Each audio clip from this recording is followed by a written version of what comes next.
Hello friends, smile morning. आइए आज कुछ अच्छा सुनते हैं। एक बार की बात है, एक गांव में एक गरीब लड़का रहता था। उसके परिवार की आर्थिक स्थिति बहुत ही खराब थी, बहुत ही गरीब परिवार था।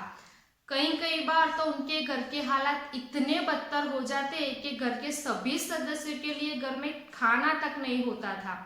बहुत ही परिस्थिति कठिन होती जा रही थी। लेकिन उसके माता पिता ने उस लड़के को ग्रेजुएशन तक पढ़वा दिया था।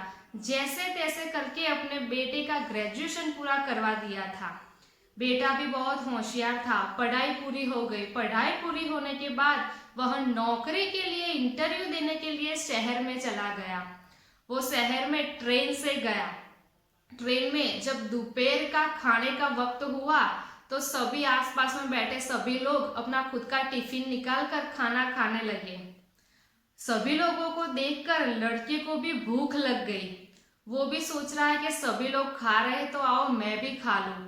उसने भी अपना टिफिन निकाला और देखा तो क्या, अंदर सिर्फ रोटी ही थी। रोटी के साथ सब्जी तो थी ही नहीं। लेकिन वो घबराया नहीं। रोटी के साथ जैसे सब्जी खा रहा हो वैसा नाटक करता हुआ, अभिनय करता हुआ वो खाता चला गया। रोटी लेता और जैसे बाजू में सब्जी पड़ी हो वैसा नाटक करता और खाता गया। ये आसपास में बैठे सभी लोग ये देख रहे थे।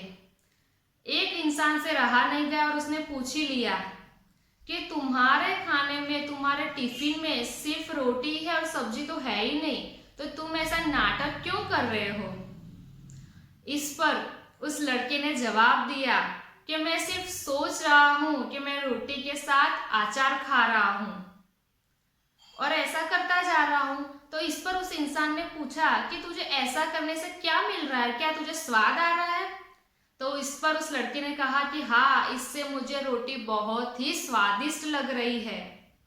इन दोनों की बातें सुन रहे एक तीसरे इंसान ने इन दोनों से कहा, उस लड़के से कहा कि अगर तुम्हें सोचने मात्र से ही स्वाद आ रहा है तो फिर आचार का स्वाद क्यों ले रहे हो। शाही पनीर, मटर पनीर या अफगानी पनीर, कुछ अच्छा सोचो ना। अगर सोचने मात्र से ही तुम्हें खाने में स्वाद आ रहा है तो फिर आचार का स्वाद क्यों ले रहे हो। तो दोस्तों, सही तो कहा उस इंसान ने। अगर सोचने मात्र से ही हमारे काम हो रहे हैं तो फिर क्यों ना बड़ा ही सोचा जाए। बड़ा सोचेंगे तभी तो कुछ बड़ा कर पाएंगे। अरे सोचना तो फ्री में है। हम फ्री में सोच सकते हैं, फ्री में महसूस कर सकते हैं, तो फिर छोटा सोचा ही क्यों जाए। तो आइए फ्रेंड्स, आज से आप भी अपनी सोच बड़ी बनाएं और लाइफ में आगे बढ़े। और इसी के साथ हमेशा हंसते रहे, मुस्कुराते रहे।